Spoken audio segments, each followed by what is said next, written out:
As we're buying something to show, man, pay and change. Man of fajao. Hey fam. Okay, so I see a lot of people. Yes, we had issues. I mean, we should had issues with Trida Shades. There's a little thing that was not supposed to be. Tó bá yẹ pọ́n lọ́kọ ni wọ́n ní treat ẹni tí ọkùnrin gbé sílé bẹ́ẹ̀ yẹn. Àwọn kan ní nǹkan tó ju ti yín lọ ẹ kó rí burúkú wọlé ó ṣe kí ni ọmọ kékeré bẹ́ẹ̀ yẹn ń kí ẹ ọdún mélòó ló gbà lọ́wọ́ ẹ̀ irọ́ kan náà jọ nìyí because 40 jọ nìyí tó bá fẹ́ claim ẹ̀ wá ní 40 ní á ní 40 lòun ọmọ tìbí náà á ní 40 something lòun náà kí ló dé tẹ̀ ń ṣe báyìí ìwọ nìkan ló fẹ́ kán máa porúkọ ẹ ìwọ nìkan ni kán máa pè káàkiri ilé ayé ò dẹ̀ rí bẹ́ẹ̀ ẹnìkan ìjáwádé ọ̀pọ̀ èèyàn ló ń jẹ́jọ̀ mọ́ ẹ kó sì lọ ẹ dẹ̀ má bú Ìyábọ̀ lórí ọ̀rọ̀ tó wà nílẹ̀ yìí because tẹ bá rí kọ́ńtẹ́nànsì Ìyábọ̀ gan níbi tó jókòó sí ẹ rí pé inú tiẹ̀ gan òdùn ogun láìkì situation yẹn because ọmọ yẹn ti ń bá a ṣe wàhálà láti ìjẹta wọn ti jọ ń lọ káàkiri òun náà wọn àrò lọ́kẹ̀kẹ́ àṣé nǹkan tó yẹ kó jẹ́rìí ọmọ yìí ni ó ń rò ó kò lè ṣe nǹkan kan níbẹ̀ yẹn torí pé gbogbo ayé ló ń wò wọ́n bẹ̀ yẹn ju pé kó kàn rọra keep calm bẹ̀ yẹn náà lọ mo mọ̀ pé lẹ́yìn ìgbà tó bá dìde ń bẹ̀ yẹn á lọ máa bẹ Tóyìn ni bọ̀ Tóyìn bó ṣe jẹ́ tó jẹ́ pé ọmọlúàbí ọmọ dáadáa ni ó tún ṣeré ẹ̀ Fúnkẹ́ go and change go and change gbogbo èèyàn ló ń sọ fún ẹ pé user ni ẹ bó ṣe mú tùmí nínú àbí tìmí ní tó dànù nìyẹn tọmọ yẹn ṣe wedding nígbà tó tẹ̀ ti ṣe yẹn ni mo ti wò pé no ọmọ tó ṣe fún ẹ tó bá yẹn ọmọ yẹn ṣèyàwó òde bẹ́ẹ̀ inú ẹ ò dáa ò láyọ̀ ó ń ṣe gbogbo ẹ tó lówó nìkan ló láyọ̀ ẹ lọ dúdì ní Fúnkẹ́ ṣe dáadáa ètò ṣe yóò dáa ó kù díẹ̀ káàtó. I felt so bad for Tóyìn honestly mo feel bad fún gan but anyway like she said tó bá wọn follow ẹ kó wọn follow ẹ kó kálukú kan maintain lane wọn kó wà lórí ọwọ́ ẹ kó jẹ́ dandan náà wọn bọ́ra wọn náà. ọ̀tọ̀láyé ẹ̀tanú ni èmi rí kíní sí ẹ̀tanú ni mo ṣe rí nǹkan tí ó máa fún àwa tá jẹ́ Gen Z tá young báyìí nǹkan tó máa fún wa ní reason láti máa kí àgbàlagbà nìyẹn because tell me why you would do that to a fool like a grown up adult then tó ti lọ tó lọ́kọ kò lè dùn mí fún kí Akíndélé náà ọ̀ lọ́kọ tó bá yẹ pọ́n lọ́kọ ni wọ́n ní treat ẹni tí ọkùnrin gbé sílé bẹ́ẹ̀ yẹn ìyá ẹnìkan ni ìyàwó ẹnìkan ni you treated her like that it is really not like kò nice it is always the ugly ones àwọn tí wọ́n bá fà yẹn náà lọ máa ní issue bẹ́ẹ̀ yẹn. mọ́mí àlùtà ẹ rí bó ṣe gbé ojú yẹn gan ni no nobody is talking about bó ṣe gbé ojú yẹn no now kí ni lady yẹn kí ni Tóyìn ò bá ṣe fún ẹ gbọ́ para yẹn gbọ́ mọ ara yín náà ẹni téèyàn bá dẹ̀ ń bá jà tó dẹ̀ ti realize tó jẹ́ pé òun ló kọ́kọ́ kí ẹ mí ìfẹ́ mọ́rú ìjà tẹ̀ ń jà at this stage and level of your life. ẹ wá lè bọ́ta kẹ wà lára yín kó má bàa sọ̀rọ̀ mọ́ wọ̀nyí tó ṣe lẹ́nìí ó kù díẹ̀ káàtó and Tóyìn jẹ́ mo rí pé Tóyìn jẹ́ ni tó ní home training ọmọ tó kọ́ tó dúró tó gbẹ̀kọ́ òní Tóyìn Abrahams torí tó bá ń ṣe obìnrin tó gbẹ ẹ̀kọ́ ni wàláì kí ló fẹ́ kí fún wọn ọjọ́ ń sọ̀rọ̀ náà dẹ ó tún wọ ọwọ́ Ìyábọ̀ ó wò ó mọ ìgbà tó kọ́ sọ̀rọ̀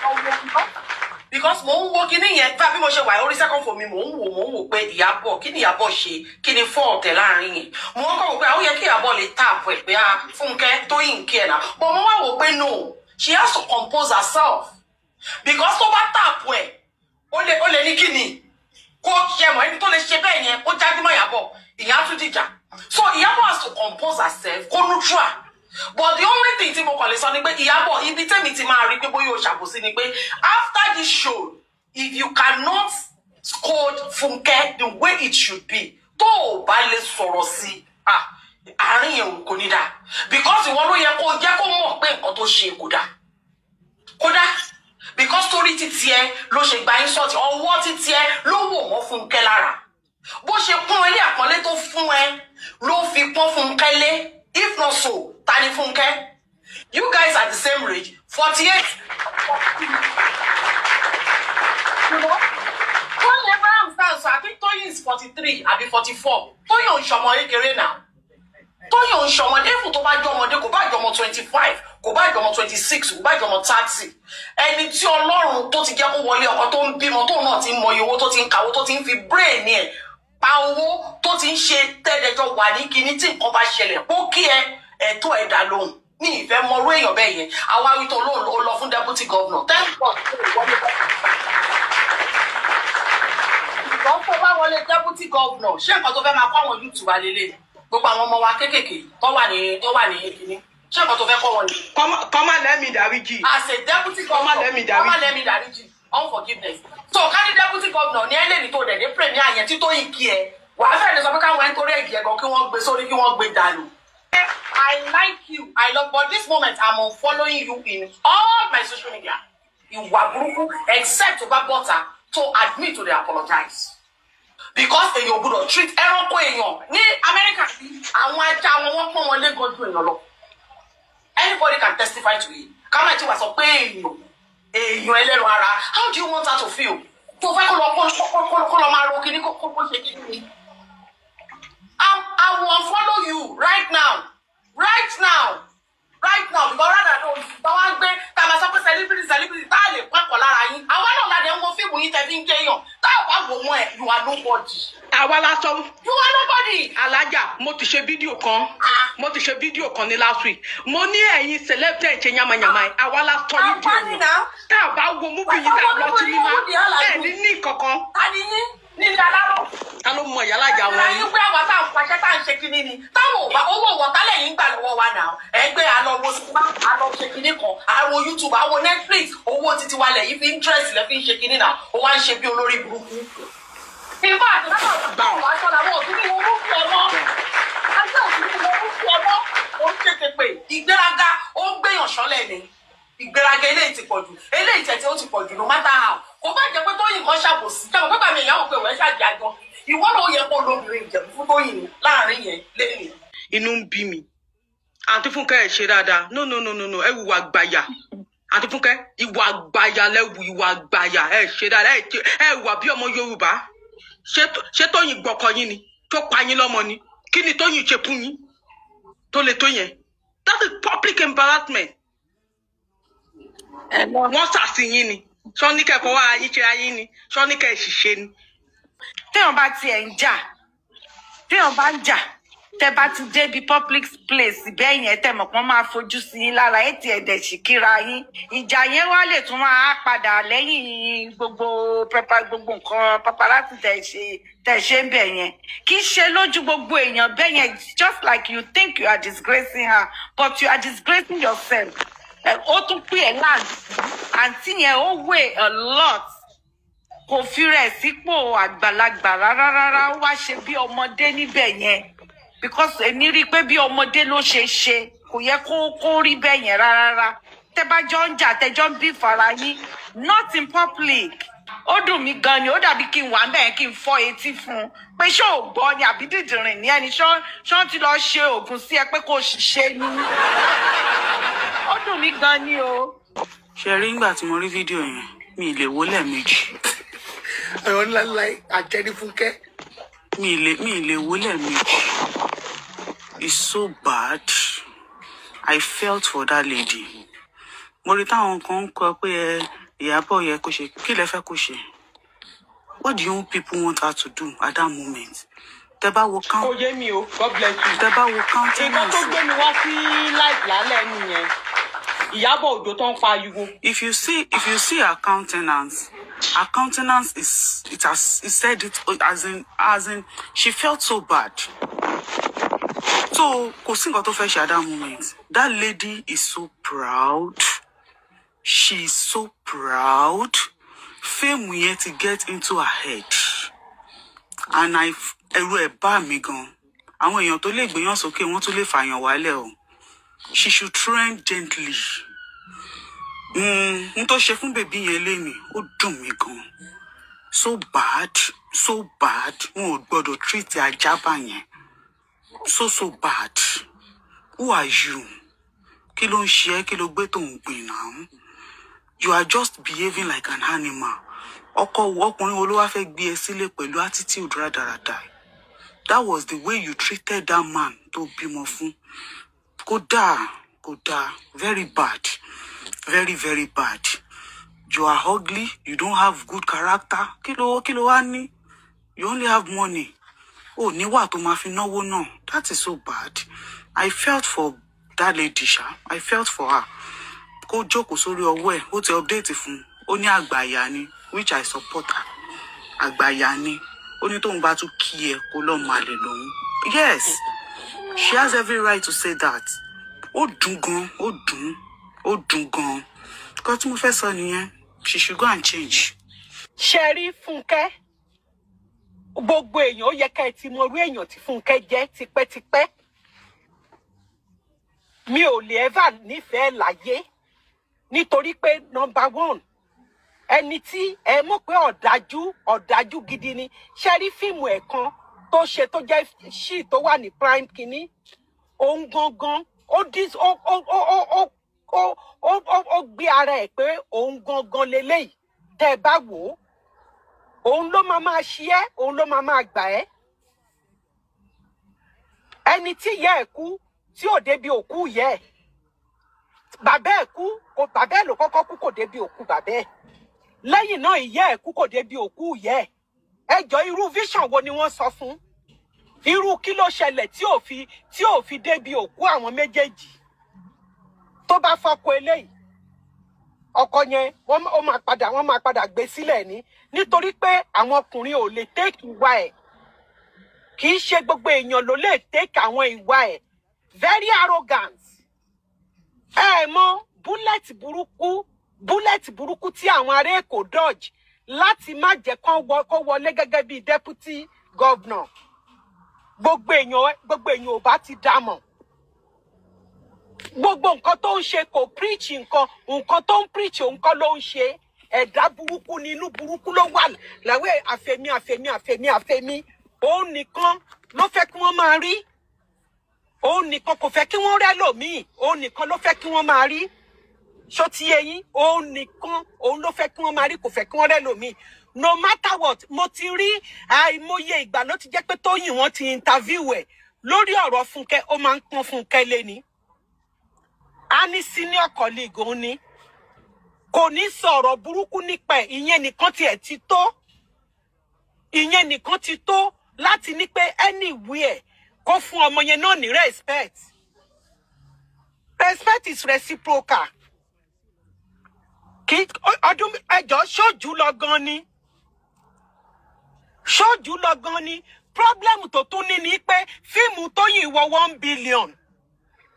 Problem tó ní lọ́wọ́lọ́wọ́ báyìí nìyẹn, torí pé òun nìkan ló fẹ́ kí wọ́n máa sọ pé àbẹ́ẹ̀rí mi ni èmi rèé, àbẹ́ẹ̀rí mi ni èmi rèé.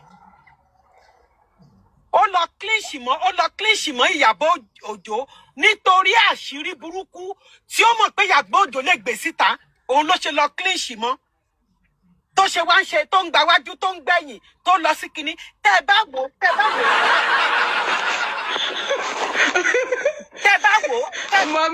Mọ́mì ṣe ní evidence kí á. Ẹgbẹ́ kọ́lá kúrò lẹ́kọ̀ọ́ ẹ̀kọ́. Mọ́mì ṣe ní evidence. Mo ti sọ fún yín, àwọn ọmọ Nàìjíríà, ẹni tá a bá ń lòkè lárùn, ìṣòro tá a ní nìyẹn. Òun náà ló fa àwọn ìjọba yìí tó ṣe ń ṣe wá bó ṣe wù wọ́n. Ẹni tá a bá ní ìfẹ́ kò kì í lárùn. Òmùlé onílé, ìyàwó Fẹ́mi Adébáyọ̀ àkọ́kọ́, ìwọ ló lé lọ. Bẹ́ẹ̀ ni ibi la wà bóyá lè má tún Mọ́mì rọ o. Òun ló léyàwó Fẹ́mi Adébáyọ̀ àkọ́kọ́ lọ.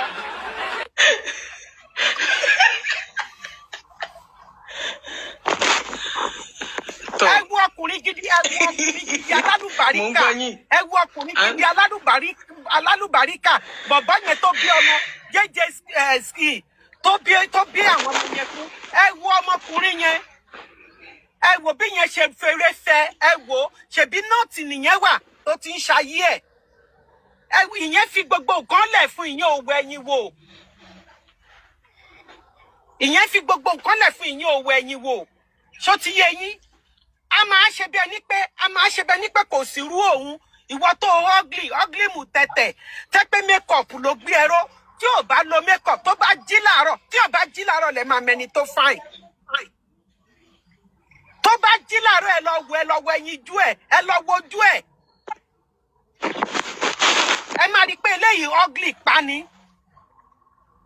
mi mọ nǹkan tí wọ́n ń gbé lára ẹ̀. ẹ wo báyìí Tóbi Mákindé wàá use àwọn èèyàn tó bá ti use àwọn èèyàn wàá dump wọn. ẹ wo báyìí Tóbi Mákindé yẹn ẹ wo bó ṣe use ọmọ yẹn ọmọ yẹn fẹ́ ṣe marriage kò débi marriage ọmọ yẹn náà.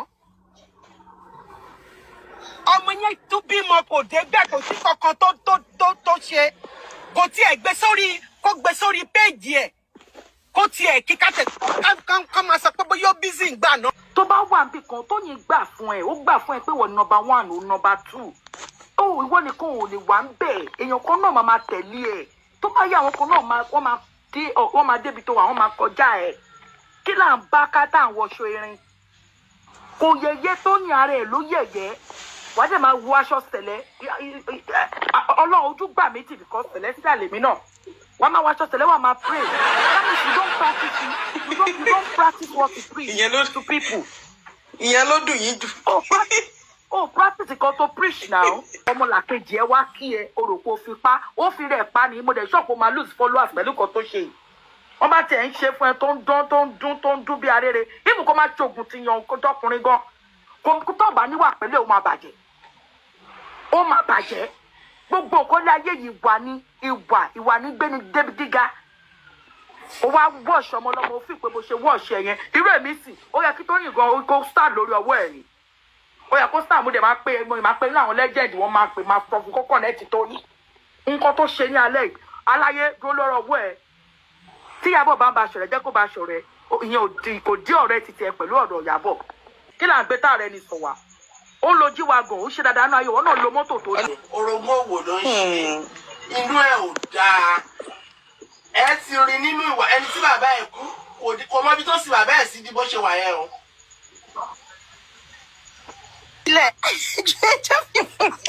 a nínú ẹ ò dáa ṣe rí ọmọ ọkọ ẹ tí kọ́kọ́ sọ̀rọ̀ yẹn tẹ́lẹ̀tẹ́lẹ̀ à ó ní bá ṣe ń mú èlé ẹ̀ tá a rò pé bí èèyàn ní ó ní kò dá ó ní kò níwà nù ilé ẹ wo bọ̀bọ́ yẹn bí bọ̀bọ́ yẹn ṣe bu àṣírí ẹ̀ tó nípa ọmọ ẹ̀ yẹn ó pàpà fi bọ̀bọ́ yẹn fojú ẹ̀ rárẹ̀ ni inú ẹ̀ ò dáa kò fẹ́ rere fún yàn ẹ tó fẹ́ ṣe gómìnà Lagos State tó fẹ́ ṣe deputy gómìnà Lagos State nìyẹn irú ẹ̀ yẹn là ń wá ni tó bá dẹ̀ kí àdúrà mọ́lẹ̀ bá ìyá Jésù tó bá kí àdúrà mọ́lẹ̀ bá ẹ̀rọ pojú ẹ̀ náà ṣe bí Jésù sí Bethlehem ni inú ẹ̀ ò dáa kí lọmọ yẹn lè ṣe fún kí ni bèbí yẹn lè ṣe fún at least wàá tẹ̀ ṣì wò pé ẹ wà láwùjọ èèyàn wàá tiẹ̀ ṣì wò yẹn mọ́ lára ìwọ tí gbogbo ojú gbogbo ń gbò ẹ wò bó ṣe tẹ́ra ẹ̀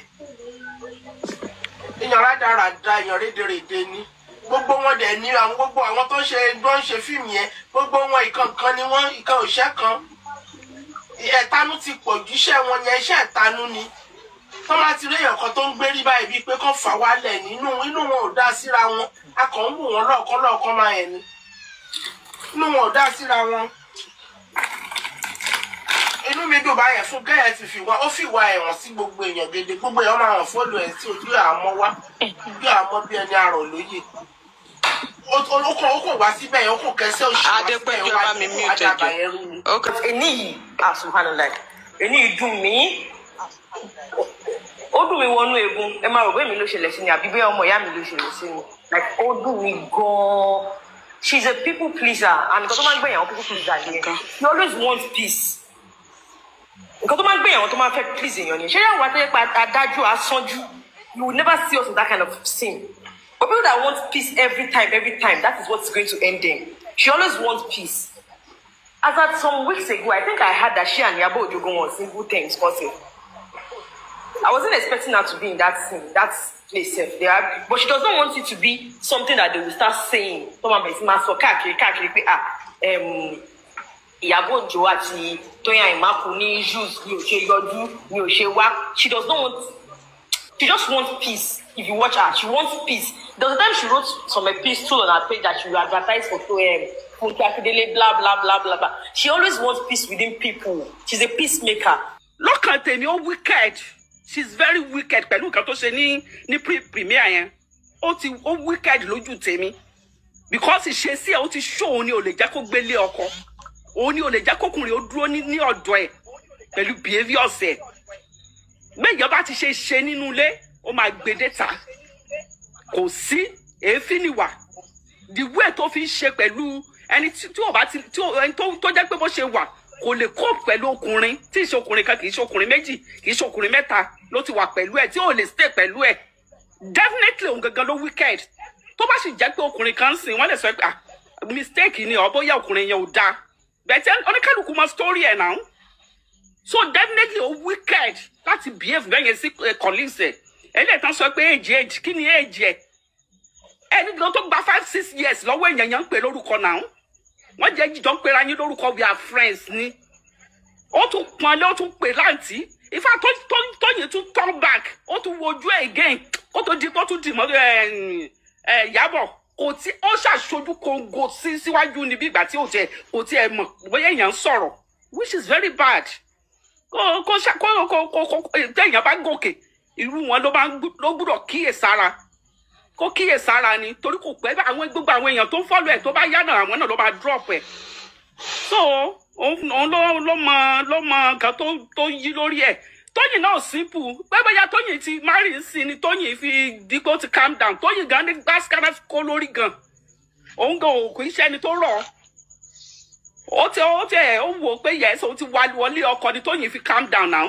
mo rí àkáǹtì kan nísìnyí mo ti block àkáǹtì yẹn ìwọ ń sọ wípé Fúnkẹ́ is our own Fúnkẹ́ is Yorùbá Tóyìn is Igbo orí ẹ̀ ti burú Tóyìn ìṣẹ́dú ẹ̀yin pàṣẹ olórí burúkú yìí ṣé ayé ọ̀rọ̀ tó wà ńlẹ̀ fan base ló máa jẹ́ kọ̀rọ̀ ẹ̀ lọ pa Tóyìn ẹ̀yin tí Fúnkẹ́ ẹ̀ẹ́dẹ̀ lẹ́mìí ẹ lè fi ayé wé tàwọn Tóyìn yẹn ya wèrè àwọn Titans wọ́n ya wèrè wọ́n mad ṣé ayé ẹ̀yin tí Fúnkẹ́ ọmọ bọ̀tí ni yín ọmọ bọ̀tí you think say na by grammar ẹ kó burúkú lọ ẹ fẹ́ lá fún eléyìí tẹ́ ṣe yìí ẹ fẹ́ lá màmá Esabod gan fi pé Tóyìn ní àwọn fanbase tó yàwé ẹ lọ bèè lọ màmá Esabod màmá Aláṣàbí ẹ lọ bèè lọ màmá yẹn ló máa ṣàlàyé fún yín dáadáa.